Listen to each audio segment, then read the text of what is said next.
Их дочь родилась в СИЗОАП, это в Лазаревске. Они не могли довериться в те времена. Это какой год был?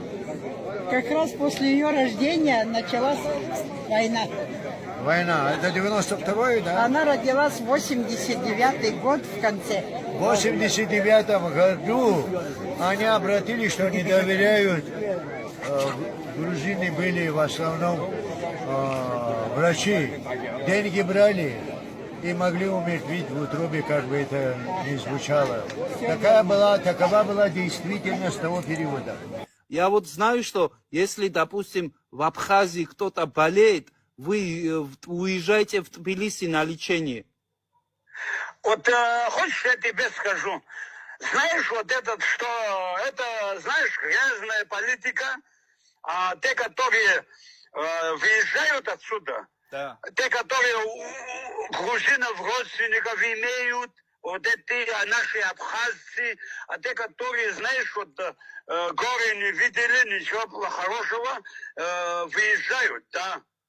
А это, знаешь, вот грузинам пару на руку.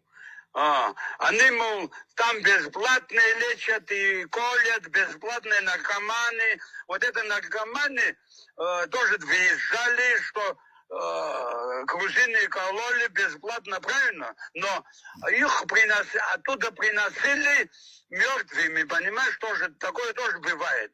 Наркотик отравленный тоже дают, чтобы уничтожить абхазцев. Это политика грязная, понимаешь, я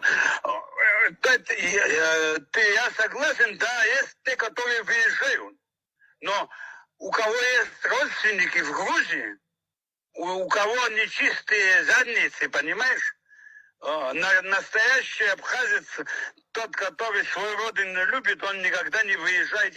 Я, например, если я буду знать, что сегодня умру, я никогда к врагам не поеду лечиться.